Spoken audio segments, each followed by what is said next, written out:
Hello ladies and gentlemen, and welcome back to my channel for another Hot Toys 1/6 scale convention exclusive figure unboxing and review.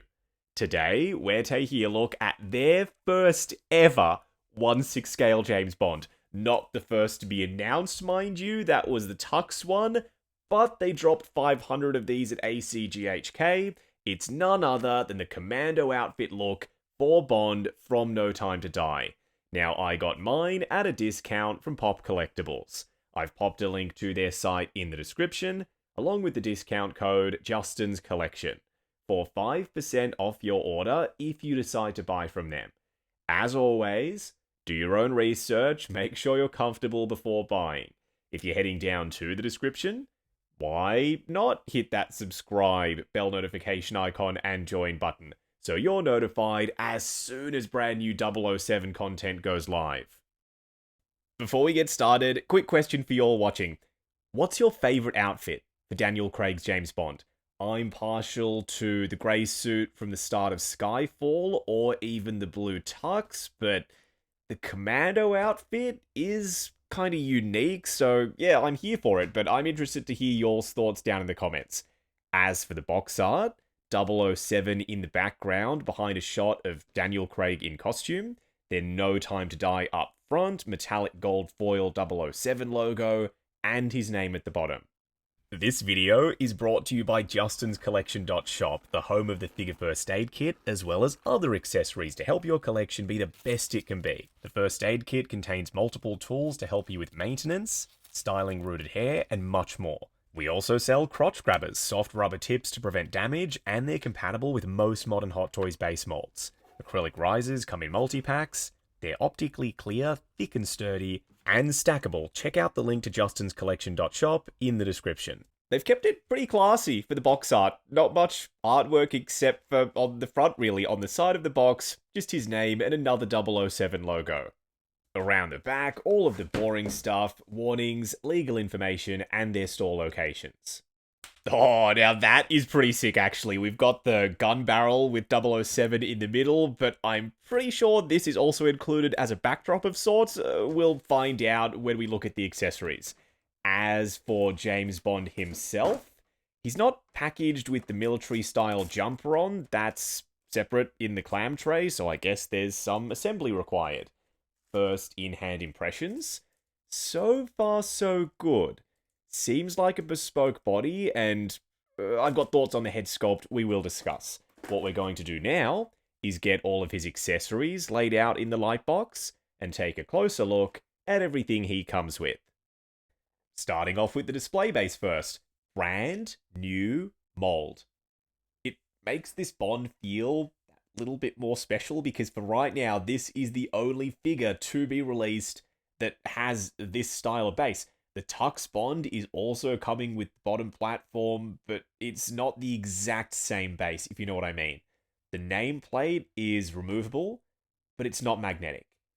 If they'd have popped some magnets in the base and the nameplate, this would have locked down and sat where it's supposed to. Now it floats around everywhere, so I would suggest dialing in the pose first, because if you're posing Bond on this base and you bump the nameplate, it will go flying, I promise.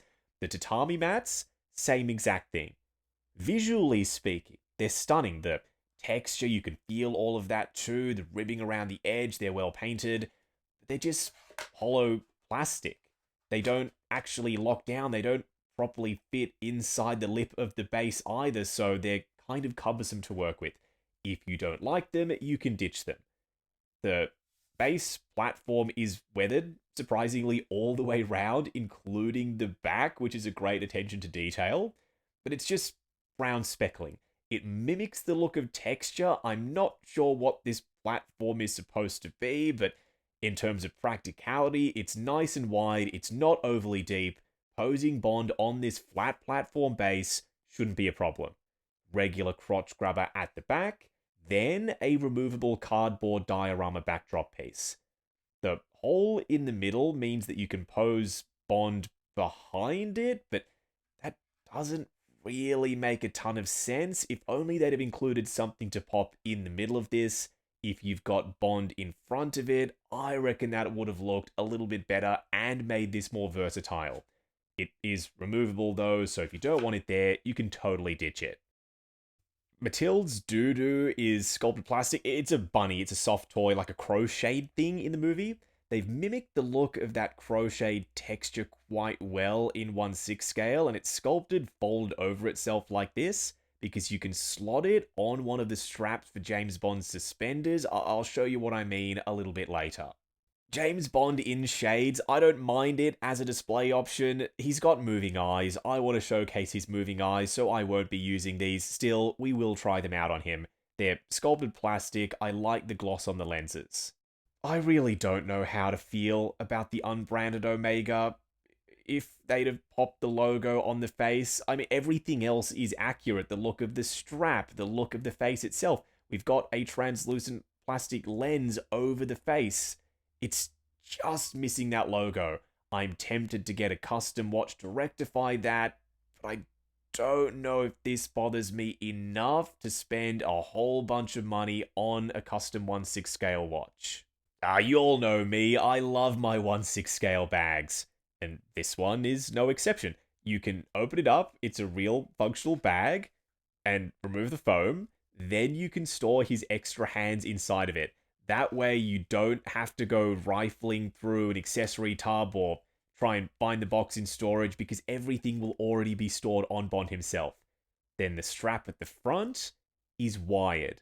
That is a game changer, because 1/6 scale backpacks, they don't always sit properly. Now we can adjust the strap so it conforms to the front of James Bond's chest. And the grenades, there's two different styles, are removable. You slot the levers into the molly straps on this front piece. When it comes to weapons, the Colt Mark 18 looks more like an M4 to me. I might be wrong in saying that, but the proportions, something about this area seems too long. Let me know if you're a gun expert down in the comments, because you will definitely know better than me. The stock is adjustable, exposing some gunmetal paint underneath it. Bullet ejection port door can open, and you can remove not just the secondary magazine, but the main magazine as well. There's some painted bullet detail up on top. A little bit of silver dry brushing just to simulate some chipping, but it's not overdone. Single point sling, which is adjustable, real metal buckle at the back. There's another one at the front if you'd like to put it there instead. The suppressor, for those wondering, yes, you can take it off. On the side up top is removable as well. It sits on a Picatinny rail. You can also adjust it. But that's it for moving parts and pieces. You can't pull back the charging handle. The iron sights on the right side of the gun, so Bond would rotate the weapon to use these for closer range, I guess. I checked reference, they are meant to be there. The SIG P226 isn't accurate. It's meant to say P226 on that line work for the grip. They left that off. The top piece, the slide, is functional. It's spring-loaded as well. And when you pull it back, you can see the painted bullet detail through the port up top from the magazine inside of it, which, by the way, is removable. Oh, Hot Toys, you sneaky devils. A lot of collectors, when they saw this logo above the grip on the PPK, they thought, oh, perfect, they got the Walther branding on there. They didn't get Omega, but at least they got 1 out of 2 with the Walther. No. That doesn't say Walther, that says Wanted. If you use a macro lens and look at the logo, they have cheaped out hard on the PPK. Yet they tried to fool us by printing or sculpting some other word above the grip. Very sneaky. Shape and size-wise, it's near perfect. The slide holds in place, so you can make it look like the magazine is spent and this is locked back, or it's great for reloading poses. Then the magazine comes out, and there's some painted bullet detail on there. Hot Toys, seeing as though pretty much every Bond is going to come with a Walther PPK, would have loved to have seen that accurate branding. And lastly, we get some gloved hands and some ungloved ones. Gone are the days of Hot Toys sausage finger hands. Now they look so much better. The skin texture, the wrinkling, the vein work, the painted cuticles, not to mention the array of gestures. They look so much more natural with the thumbs just hanging down the front and the fingers curled in. Then we get a trigger finger hand for the right and a rifle cupping hand for the left. The fingers are soft enough to pry them open and pop the weapons in there, no problem. Again, the natural looking gestures, the fingers curled in just a bit, the thumbs down the front, the gloves with the wrinkling and the texture, then the strap at the base. I dig the ungloved hands, but I think I need to go gloved for this Bond. Feels more tactical for Commando Bond. Now, this is the same setup as with the ungloved hands. Trigger finger one for the right, soft plastic, getting the grips in there so freaking easy, and an under barrel gripping hand for the left side. But we only get these for the gloved ones, 2 closed fists. What we're going to do now is get James Bond himself out here. Standing straight up and down in the light box, no crazy poses or accessories or anything like that. The only things I've done to him is install the jumper just to complete the look and popped one of his pistols in his holster. Standing there rotating around in front of us, he looks a little awkward. I think this is going to be one of those pieces where you need to put it in a dynamic pose for it to work, and luckily he's wearing a full fabric outfit, so you can go crazy with the poses and you don't have to worry about creasing or damage. I don't know if it's the proportions or the fact that his arms cannot go flush down by his sides. Those two things combined could be throwing him off, but it's not enough to ruin this piece for me. All of the ingredients are there. All he needs is a sick pose to set him off. The head sculpt looks like Daniel Craig. It's got moving eyes. It's chock full of detail. You will see what I mean. The proportions in a pose, he's muscular enough for me. And the outfit, it's accurate, it's well tailored, and they've used lightweight materials. Dropping Bond in this look before the tuxedo one as an exclusive, I thought they were crazy. Now that I have it in hand, sort of makes sense. The name's Toys. Hot Toys. I am so sorry, that was terrible. Up close and personal, kicking things off with Hot Toys 007. Does it look like Daniel Craig? Like, to y'all, let me know in the comments. Do you see the likeness? I can. From pretty much every angle, that looks like Daniel Craig to me. Some people were saying that it looks like Putin, and the head sculpt is too large. Maybe a hair too big on the body when we get the tux one, because the tux is thicker than the Commando outfit. That should help bulk out the body, therefore the head sculpt won't be too large. It's something that you could adjust and work with for posing anyway, because the head sculpt is height adjustable. The instructions specifically call this out as a feature. You can move the head sculpt up and down about 1 mil. I prefer it all the way down. If you don't, just pull the head sculpt up. That is totally doable. The skin tone and skin texture match between the head and the neck, quite close, but the 5 o'clock shadow at the base of the head sculpt does mean the chin looks darker than the red shaded skin tone on the neck. Say what you will about the size of the head and the likeness, detail-wise, it is undeniably crispy. The skin texture, the sculpted pores, the baggy-looking skin under his chin right there, the vein work, that squiggly vein, and there's more vein work on the other side. It's an asymmetrical sculpt. And the paint applications. The feathered edge for the hairline with some skin tone poking through. And this almost sweaty look for his upper lip. Can you see that? As light bounces off the surface, it's a subtle thing, but it makes a big difference. Plus the battle damage. That blood looks suitably wet and glossy, as though those wounds, they're pretty fresh.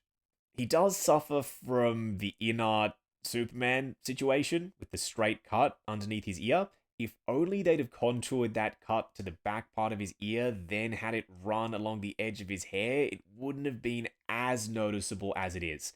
Around the back, at least there's this jagged cut at the base of the sculpt, so it looks like his hair is sitting on the back of his neck.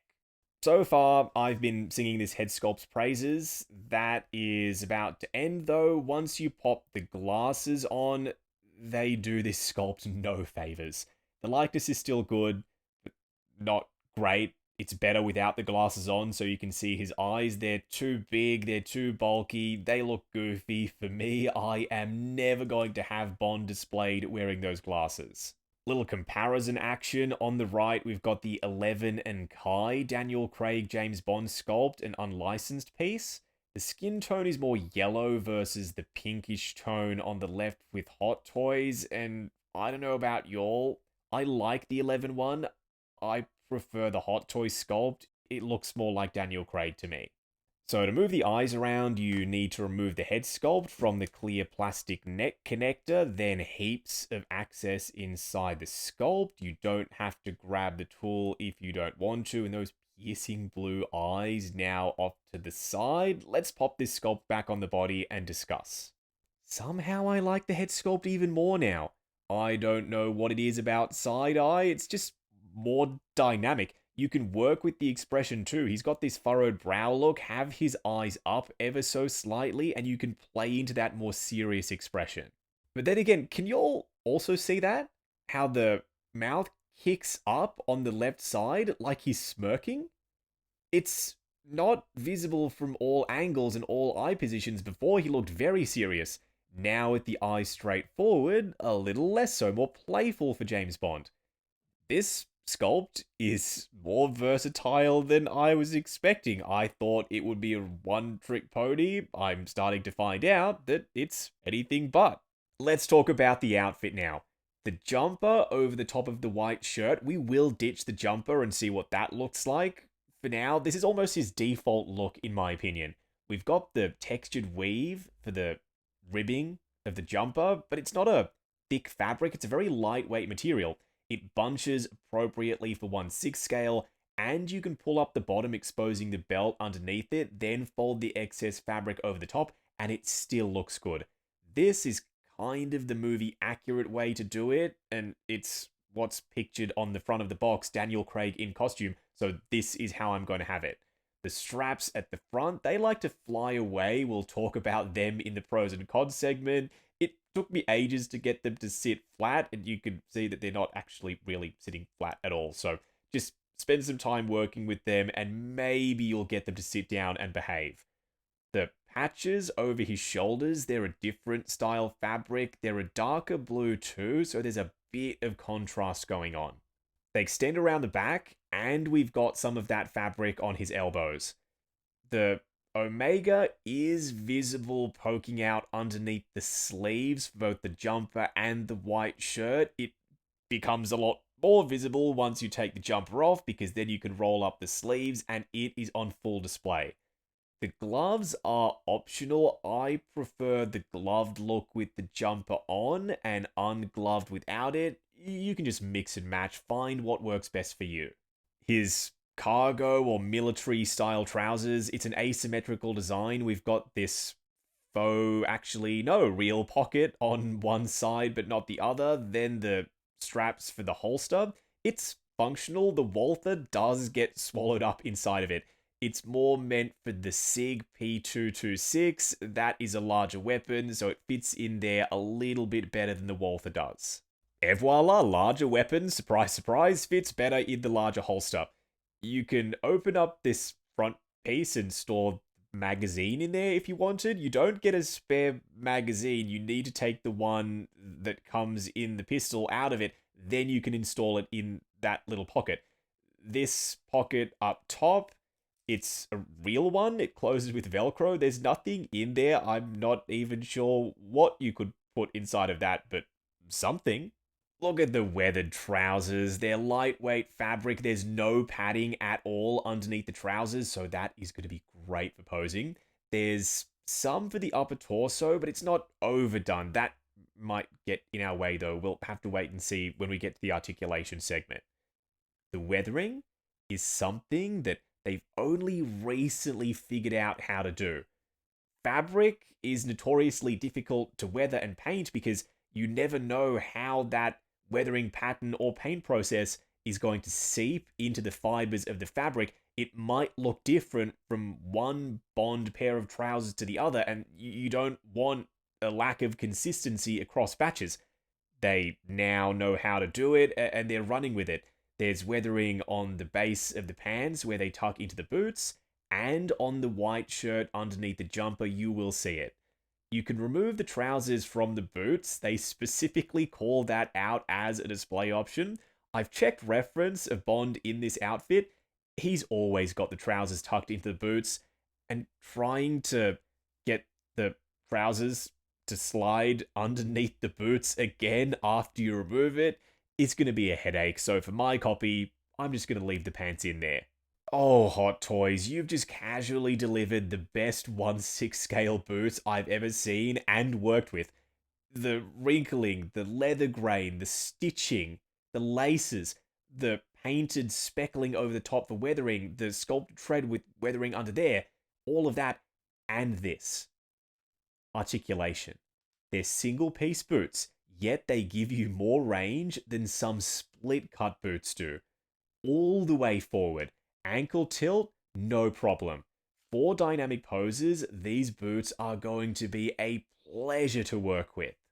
Alright, I've put it off long enough because it genuinely was so difficult getting this jumper on and threading the white sleeves through the sleeves for the jumper, then having the top part sit the way it's supposed to. Let's remove the jumper and see what that looks like. To be totally honest, I didn't think I was going to like this as a display option, the white Henley, because Bond in the navy blue jumper against the black trousers, it's very military-esque, and that just works for me. Now that I've seen this, needing to walk back on that decision a little, I might have to display him like this. It doesn't do much for his proportions, because this is a very thin fabric, it hugs the body versus the jumper, it adds bulk to him. I prefer the way he looks just standing straight up and down in the jumper, but then again, in the right pose, I reckon this is also going to work. Not to mention all of the extra visual interest now with the jumper off. We've got the schmutz for the high traffic areas, like under his armpits, as though he's sweaty. He's been running around with a jumper on over the top of this. He would be sweaty. We've got the blood splotches, darker red in the middle, as though blood is currently seeping through the fabric, and the splattering around the edge. The suspenders connect to the pants with these brown straps, real metal hardware, including this triangular piece in the middle. The bunny is optional, you can remove it. I'm probably going to leave it there. Again, it's all about visual interest for me, and seeing that on the front of Bond, it adds some asymmetry to the mix. It's sculpted, so it looks like gravity is pulling it down, like it's just flopping there once he's threaded it through that suspender strap. The sleeves are cinched at the end, so if you bring them down to cover up the wrist pegs, then they should conform to his wrists, or if you slide them up, they will hold in place. Sliding them up is the more movie accurate option because he does roll his sleeves up, and you get to see all of the sculpted skin texture for the forearms as well as the vein work. On the left side, we've got the Seamaster covering up the wrist peg, but on the right side, you are going to see it.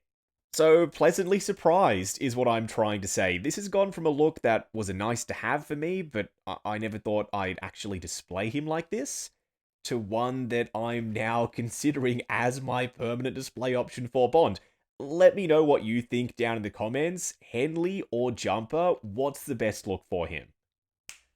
I would pick the look that you want to rock long term and just stick with that, because installing this jumper is a right pain in the ass, and removing it is not much fun either. Getting the white sleeves to poke out underneath the jumper sleeves, use some tweezers, maybe the ones from my figure first aid kit, they're the ones that I use to achieve this. Either way, now that I've got the jumper back on, for a while I will be displaying him like this. For a quick side-by-side comparison, I realize this doesn't tell you much, because chances are you don't have the 11 and Kai James Bond on a custom world box body like I do. He's taller than he was out of the box, and that's why he's now at almost the exact same height as the Hot Toys piece. Over the years, I've owned countless third-party Daniel Craig James Bond figures, some good, some not so good, and I think the 11 one is right up there with the best of the best. Still, which do I prefer out of these two? I like the Hot Toys accessories better. I like the Hot Toys body better in terms of articulation and proportions, and the Hot Toys head sculpt. So if I was picking between these two, I'd have to go with the Hot Toys piece. Going over articulation, starting off with 007's head sculpt. There's a double ball peg inside the PVC neck. The bottom ball joint doesn't give you a ton of range because the neck is made of a pretty thick PVC plastic. Most of it comes from the one at the top underneath the head itself. Looking forward combined to there, that's surprisingly decent actually. Looking up to there, plenty of range for me. Then swivel and some pivot side to side. Don't forget, the head sculpt is height adjustable if you need to pop it up to get more range out of it. His arms don't go completely flush down by his sides, which is annoying. If they'd have hollowed out the underside of his armpit area, then the excess fabric could have tucked into that crevice. They didn't do that. Now his arms stick out by his sides a little. Going up to there, unhindered by the multiple layers he's wearing. Forward and back on soft ratchets, butterfly joint at the shoulder that hinges up and down. Swivel at the bicep, double bend at the elbow going past 90, no problem. Then for the wrist peg, it's a hinge and swivel, nicely hidden by the gloves, the Seamaster, or his sleeves. You can pull the fabric over those wrist pegs to hide them. Torso crunching forward to there, which is more restricted than I was expecting. Probably because of the padding they've used for the torso. Going back, also restricted, almost unnecessarily so. I feel like we should be getting more range. Swivel and some pivot side to side. No padding for the legs though, going forward to there before the fabric starts to fight you, going out to there on what feels like soft ratchets. There's definitely at least one click before the friction joints take over.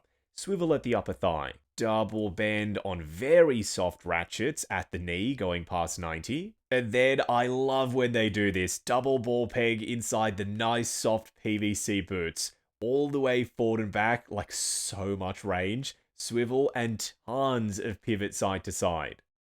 Moving on to the 3 cool and 3 annoying things. The first annoying thing is probably a minor one. I mean, it is a minor one. These strings, the drawstrings for the top part, the collar of the jumper, they stick out and they fly away constantly. I've been fighting them to get them to sit flush against his chest. If only they were wired, or they could have popped some metal on the end of them, which not only would have been more movie accurate, but gravity would have taken over and pulled these down against the front of his jumper. These strings, I might have to wet them down and wait for them to dry. That is the only thing I can think of to solve this issue. The second annoying thing, he just can't get his arms flush down by his sides. This is something they figured out a while ago for characters with muscular bodies, but then again, James Bond isn't overly jacked. In my opinion, this really shouldn't be a problem. The third annoying thing is really going to bug some people, and others simply won't care about it. 2 brands are synonymous with James Bond. Aston Martin and Omega. They didn't get the license to print the Omega logo on the Seamaster. The sculpt of it is accurate, the face looks bang on, but there's simply no logo on it. An unlicensed 1/6 scale Omega on an officially licensed 1/6 scale James Bond? I don't know how they managed to get away with that. The first cool thing is the material choice for his navy jumper. It's got that woolen look about it without being overly big and bulky. It's form-fitting, it wrinkles in scale for 1/6, and it doesn't get in the way of articulation. The second cool thing, meet my new favorite 1/6 scale Hot Toys boots. This is now the gold standard. Not just because of the way they've been painted, with the weathering, top and bottom, and not because of the sculpt work either. The mesh, the leather grain, the laces, the stitching, all of that plays into it. But what they do for articulation. They're completely seamless, yet you get more range out of these than some split cut boots. This is what I want to see going forward for characters with high top or military style boots. The third cool thing, I've got my complaints with it. It's not perfect, but it's a step in the right direction. It's not often we get a brand new base mold, especially not one this modular. It just makes Bond feel that little bit more special. We've got cardboard backdrop compatibility, also diorama elements that you can pop on top of it, regular crotch grabber, and an optional nameplate. You don't have to use this. Do I wish some of these pieces were magnetic? Absolutely, but so far, I am liking what I'm seeing with this new Bond base mold. Wrapping up on Hot Toys Commando James Bond from No Time to Die. Can you imagine if they picked up the Bond license and they dropped this piece when Daniel Craig was still James Bond? We would have gone crazy for it. At least I would have. Now that he's no longer James Bond and No Time to Die ended up being Yes Time to Die, I'm not sure if people are gonna flock to Commando James Bond. More so the Tux one. This could very well end up being a niche piece that only die-hard Bond fans want to add to their collections. I had to get it because, number one, I wanted to review it, and number two, I adore Daniel Craig as James Bond, yes, even in No Time to Die, so it's got a place in my collection. If it doesn't in yours, I totally understand. Let's break down what it does well. Proportions in a pose. Huge tick. When he's just standing straight up and down, not so much, but you can pose him dynamically thanks to his full fabric outfit. And limited padding. There's padding for the torso, but everywhere else, not so much. So another tick. Accessories. The branding issue is still a thing, but sculpt and paint, they get a pass. Plus the display base, one of their best new molds, if not 100% perfect, as we've already discussed. Another tick. Then, the head sculpt. Arguably the most important thing that they needed to nail with a Daniel Craig James Bond. Did they do it? In my opinion, yes. Likeness, paint, sculpt, I'm struggling to find fault with this head sculpt, except for it being maybe 1% too large. If they'd have dialed down the size, then it truly would have been a 10 out of 10 head sculpt. I'd put it comfortably at a 9 out of 10. Then again, you might not like the head sculpt. It is truly all down to personal preference. So at the end of this, if you can swing it, if you want an officially licensed Daniel Craig James Bond that's not in a tux, you want something different, get this piece. I highly doubt you're going to regret it. Now, I got mine at a discount from Pop Collectibles. I've popped a link to their site in the description, along with the discount code Justin's Collection, for 5% off your order if you decide to buy from them. As always, do your own research, make sure you're comfortable before buying. If you're heading down to the description, why not hit that subscribe, bell notification icon, and join button if you like the sound of seeing your name in the end credits of my reviews. Like, comment, and subscribe. We'll catch you in the next video.